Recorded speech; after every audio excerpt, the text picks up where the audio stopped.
দেশের মধ্যে কৌতুক চলতেছে, কৌতুক। বাংলাদেশের নতুন টাকার নোটে আবু সাইদ এবং মুগ্ধের ছবি ছাপানো হয়েছে। ঈদের পরেই সেটা বাজারে ছাড়া হবে।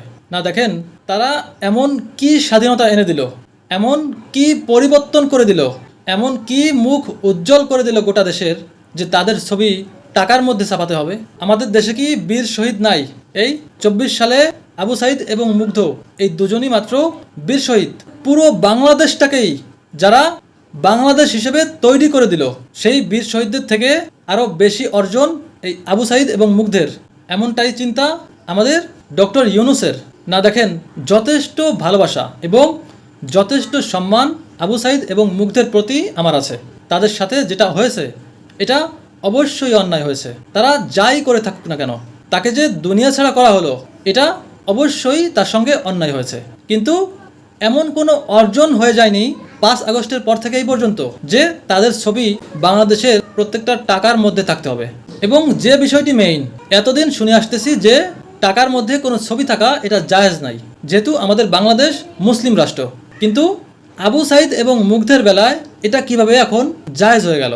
দেখেন, সরকারকে বলি, আপনারা মানেন আর না মানেন, বাংলাদেশের 18 কোটি মানুষের মধ্যে যদি আমি ছেড়েও বলি, তারপরেও অন্তত 15 কোটি মানুষ এটাকে অপছন্দ করবে। এমনকি খোদ ওই শিক্ষার্থীরাও, তারাও এটাকে অযৌক্তিক মনে করবে, এটা আমার ধারণা। দর্শক, আপনাদের কাছে কি মনে হয়? আপনারা এটা কমেন্ট করে জানাবেন। দেখেন, এদিকে তো আবার মামুরা চলেই আসছে।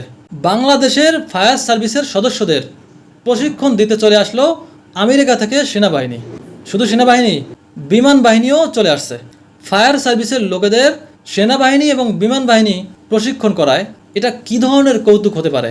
আচ্ছা, আমাদের দেশে কি ফায়ার সার্ভিসের সিনিয়র অফিসাররা ছিল না? আমাদের দেশে কি সেনাবাহিনী ছিল না? আমাদের দেশে কি নৌবাহিনীর যোগ্যতা সম্পন্ন অফিসাররা ছিল না? আচ্ছা, ধরে নিলাম আমাদের দেশে এই প্রশিক্ষণ দেওয়ার জন্য যোগ্যতা সম্পন্ন ব্যক্তি নেই, এটা বাইরে থেকে আনতে হবে এবং আমেরিকা থেকেই আনতে হবে, সেটাও সমস্যা নাই। কিন্তু সেনাবাহিনী দিয়ে, বিমান বাহিনী দিয়ে, তাও আবার আমাদের বাংলাদেশের সীমান্ত এরিয়া কক্সবাজারে, এই প্রশিক্ষণটা কি ঢাকায় করা যেত না? আর আমেরিকায় কি ফায়ার সার্ভিসের অফিসাররা নাই? দেখেন, যথেষ্ট যোগ্যতা সম্পন্ন এবং প্রশিক্ষণ প্রাপ্ত আমাদের বাংলাদেশের যারা ফায়ার সার্ভিসের লোক আছে, শুধুমাত্র সরঞ্জামেরই অভাব। পারলে সেগুলো কিনুন, আমাদের যন্ত্রপাতি নাই, এটা আমরা সবাই জানি। আসলে নাটকের কোনো শেষ নাই। ক্ল্যাশ অফ ক্ল্যান এই গেমটা অনেকেই খেলেছেন তো, এবং যারা খেলেননি আপনারাও জানেন যে সেখানে নিজেদের সৈন্যরা থাকে, বিল্ডার থাকে। সেখানে পছন্দ মতো জায়গা দেখে, এরিয়া দেখে নিজের বিল্ডারদের, নিজের সৈন্যদের ছেড়ে দেওয়া হয়। এরপর তারা সেখানে গিয়ে সেগুলো মন মতো লুট করে নিয়ে আসে। ঠিক তেমনই আমাদের দেশের কিছু অংশ কোনো একটা দেশের খুব পছন্দ হয়েছে, অসম্ভব রকমের পছন্দ হয়েছে। কক্সবাজারের যে এরিয়া, সেন্ট মার্টিন এবং করিডোরের যে জায়গাটুকু, এই জায়গাটুকু এখন আর আমাদের নেই। অলরেডি সেন্ট মার্টিনে আমাদের যাওয়া নিষিদ্ধ। এবং শুধু কি তাই, এই সেন্ট মার্টিনে যারা বসবাস করে, যেটা তাদের বাপ দাদার ভিটা, অথচ আজ সেখানে তাদের জন্যই সবকিছু বন্ধ হয়ে গিয়েছে। তারা সেখানে বিভিন্ন ধরনের কাজ করে তাদের জীবিকা নির্বাহ করত, কেউ সমুদ্রে মাছ ধরে, কেউ বা অন্যান্য কাজে।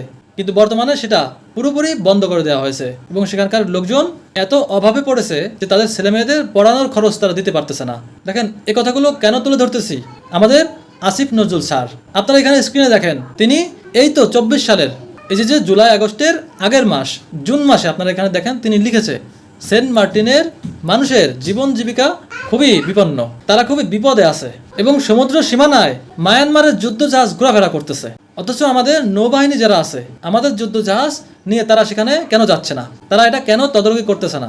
এমনটা তিনি বোঝাতে চেয়েছে পোস্টের মাধ্যমে। এবং তিনি এটা বোঝাতে চেয়েছে যে আগের সরকার, অর্থাৎ আওয়ামী লীগ সরকার, তাদেরকে কত দুর্বল করে রেখেছে। একটা স্বাধীন দেশের নৌবাহিনীর লোক তারা কতটা দুর্বল।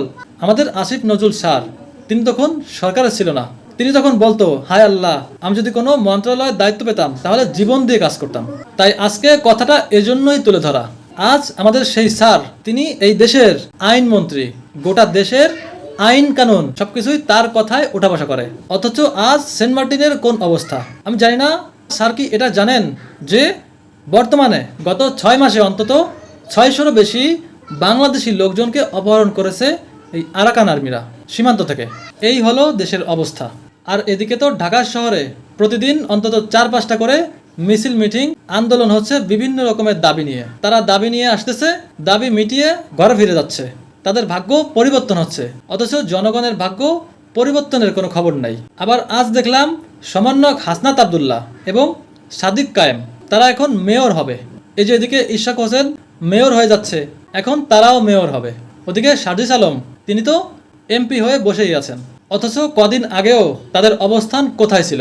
এখন তাদের প্রত্যেকের হাতে হাতেই স্যামসাংয়ের লেটেস্ট ফোন এবং সাত খোলা গাড়ি ছাড়া তারা তো চলাফেরাই করেন না। আর এদিকে জনগণ কি পেয়েছে জানেন?